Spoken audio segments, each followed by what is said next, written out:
Islam bagaikan bangunan tunggal. Seperti apa bangunan di dalam Islam? Monggo kita lanjut ngajinya.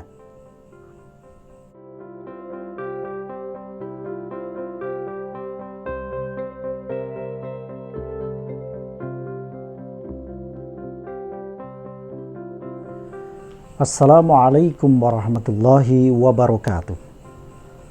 Alhamdulillah, wassalatu wassalamu ala rasulillah wa ala alihi wa sahbihi wa mawalah, la hawla wa la quwata illa billah, amma ba'dah.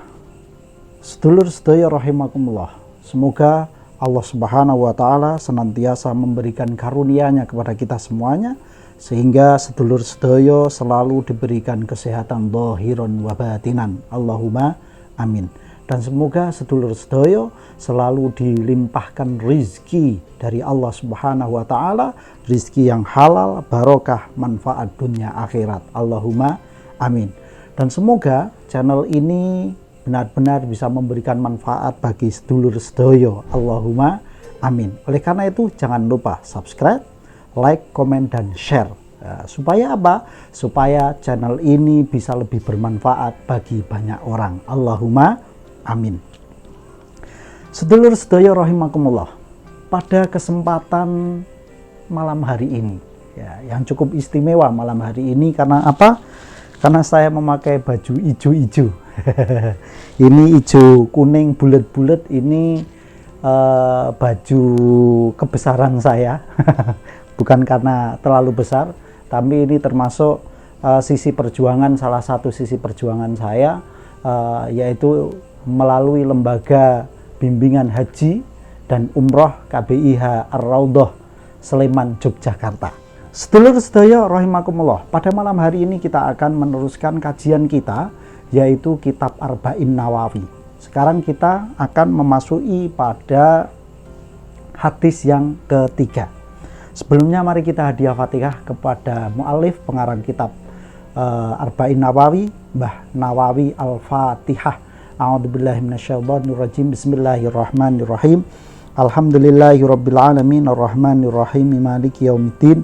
Iyyaka na'budu wa iyyaka nasta'in. Ihdinas siratal mustaqim. Siratal ladzina an'amta 'alaihim ghairil maghdubi 'alaihim waladdallin. Rabbighfirli amin. Silakan nanti bisa membaca bersama-sama di layar yang sudah saya persiapkan. Bismillahirrahmanirrahim. Qala musannif rahimallahu ta'ala wa nafa'ana bihi wa bi ulumi fid dharaini amin ya rabbal alamin.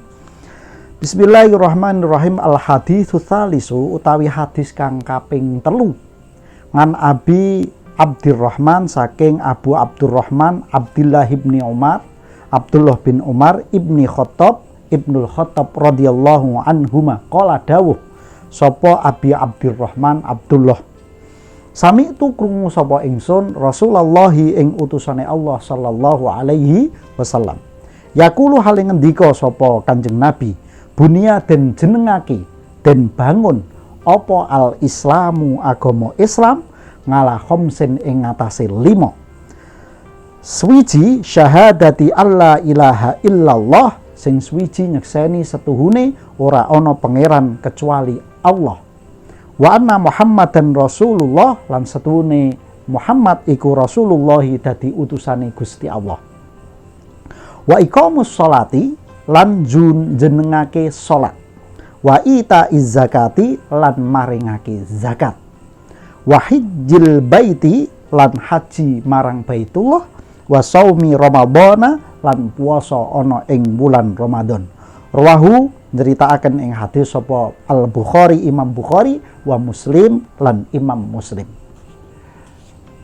Sedulur sedaya rahimakumullah. Nah, pada kesempatan kali ini kita akan bersama membahas tentang hadis yang ketiga dari Arba'in Nawawi. Di sini kalau kita membicarakan tentang rukun iman, kemarin kita sudah sampaikan pada kitab Safinatun Najah, ya. Nanti bisa dibuka di linknya gitu ya. Kita sudah bahas itu. Cuma yang menarik dari sini, saya ingin melihat dari sudut pandang berbeda. kenapa Rasulullah Muhammad Shallallahu Alaihi Wasallam menyampaikan rukun iman di dalam hadis, rukun Islam di dalam hadis ini dengan bahasa bunia, atau dibangun. Artinya apa? Dari kata ini berarti memiliki arti bahwa Islam itu bagaikan satu bangunan yang utuh. Nah, bangunan yang utuh itu terdiri dari 5. Ya. 5. Apa saja? Syahadat, sholat, puasa, zakat, haji. Nah, walaupun di hadis ini disampaikan haji terlebih dahulu baru puasa Ramadan. Tetapi di hadis-hadis yang lain itu disampaikan urutannya haji ditaruh di belakang. Nah, di dalam hal ini yang pertama, kenapa ini digambarkan dengan bangunan? Yang pertama adalah syahadat. Asyhadu an la ilaha illallah wa asyhadu anna Muhammadar Rasulullah. Yang pertama adalah syahadat, ya. Nah, syahadat di sini digambarkan bangunan itu seperti halnya pondasi. Ya, pondasi. Pondasi itu sesuatu bagian bangunan yang tidak terlihat. Tidak terlihat, tetapi dia harus kokoh. Betul tidak? Iya. Tidak terlihat, tapi harus kokoh. Saya yakin sedulur sedoyo melihat pondasi pasti rata-rata pondasi tidak terlihat. Karena apa? Terpendam. Ya, karena terpendam. Semakin dalam pondasi itu terpendam, semakin kokoh. Nah, sama halnya dengan syahadat.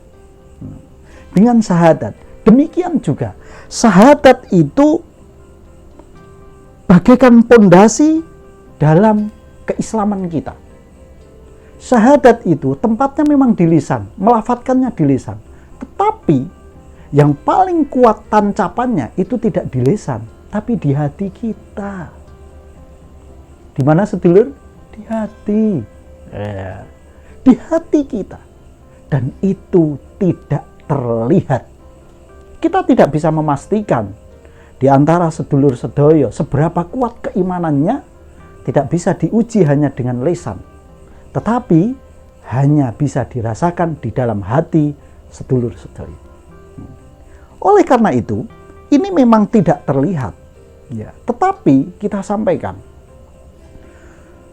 syahadat keimanan kita, syahadat kita kepada Allah dan Rasulullah, walaupun dia tidak terlihat, yang namanya pondasi dia sangat utama. Karena apa? Tanpa adanya pondasi, tidak ada artinya sisi-sisi atau bagian lain dari bangunan tersebut. Karena apa? Pasti akan ambrol. Karena tidak ada pondasinya. Sama dengan syahadat kita. Syahadat dan keimanan kita sebagai perwujudan keimanan kita itu juga menjadi pondasi yang kuat. Amal ibadah kita, amal kebaikan kita, ketika di situ tidak ada pondasi keimanan dan syahadat, maka kebaikan-kebaikan itu tidak ada artinya di hadapan Allah Subhanahu wa Ta'ala. Oleh karena itu apa? Syahadat walaupun di lisan terucap, tapi tancapannya ada di dalam hati, dan itu sangat penting bagi kita semuanya. Sedulur sedoyo rahimakumullah. Kemudian yang kedua adalah wa iqamis shalah, jenengke salat, mendirikan salat. Dalam satu bangunan dibutuhkan adanya tiang. As-shalatu imaduddin. Salat ini bagaikan tiang. Di dalam bangunan rumah, mohon maaf, rumah sedulur sedoyo, tiangnya itu arahnya kemana? Naik turun, atau kanan kiri, atau ngesamping, atau apa miring gitu. Pasti tiangnya adalah naik turun. Arahnya vertikal. Nah, di sini kita sampaikan kekuatan tiang ini sangat berpengaruh. Ya, berpengaruh apa? Terhadap kekuatan bangunan yang nantinya juga akan dipenuhi dengan sisi bangunan yang lain. Karena apa? Kuatnya struktur tiang-tiang, dia bisa memberikan pengaruh yang luar biasa terhadap kekuatan bangunan pula. Paling tidak, kalau tiangnya kuat, pondasi kuat, insya Allah dia bisa tahan gempa.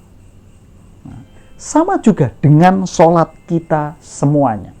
Sholat juga merupakan tiang dari keislaman kita. Yaitu apa? Pertama, tiang tadi digambarkan vertikal. Karena apa? Di dalam sholat itu sebenarnya adalah wujud komunikasi vertikal kita kepada Allah Subhanahu wa Ta'ala. Oleh karena itu apa? Kenapa di dalam sholat kita disuruh sholatnya yang khusyuk? Karena kita sedang berkomunikasi dengan Allah. Kenapa kita dimakruhkan ketika sholat tingak-tinguk? Karena kita sedang berkomunikasi dengan Allah. Dan fungsi dari tiang, bila mana itu kuat adanya, maka dia akan mampu menyangga bangunan itu dari goncangan-goncangan gempa dan lain sebagainya. Sama juga, sholat kita, ketika sholat kita baik, sholat kita benar, sholat kita khusyuk, sholat kita kuat, apa yang akan terjadi? Nah, innas sholata tanha anil fahsya'i wal munkar. Goncangan-goncangan dosa, godaan-godaan nafsu, itu akan sirna ketika sholat kita sudah benar adanya. Nah, sedulur sedoyo rahimakumullah. Kemudian, kalau kita urutkan, yang ketiga adalah puasa.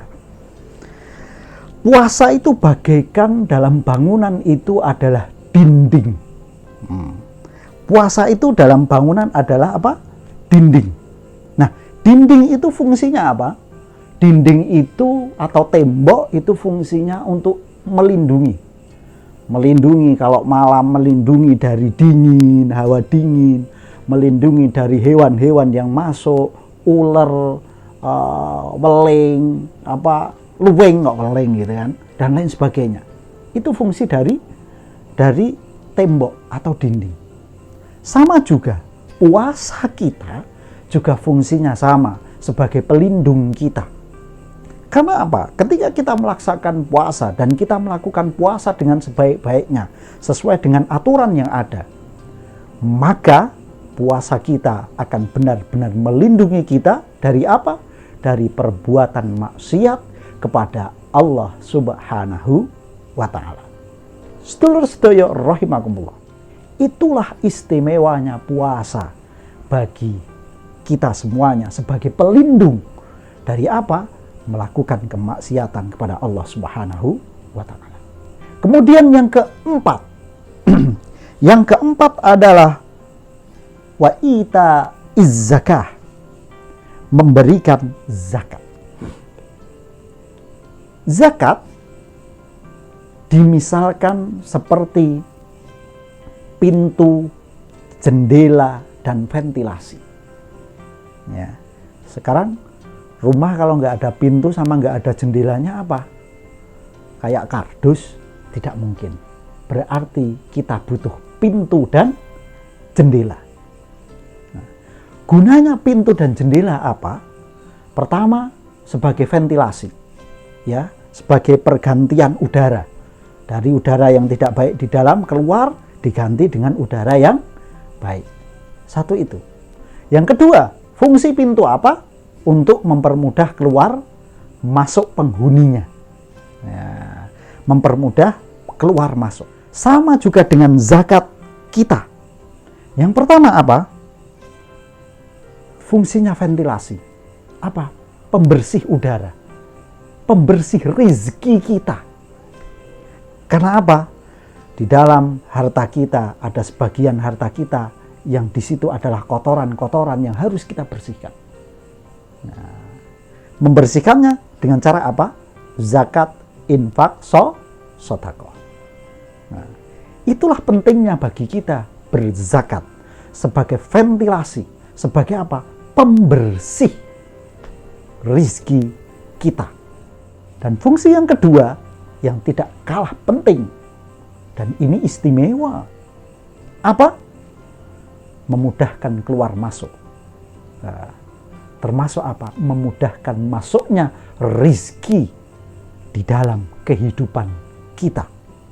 Sedulur sedaya rahimakumullah, yang terakhir adalah wahijul bait.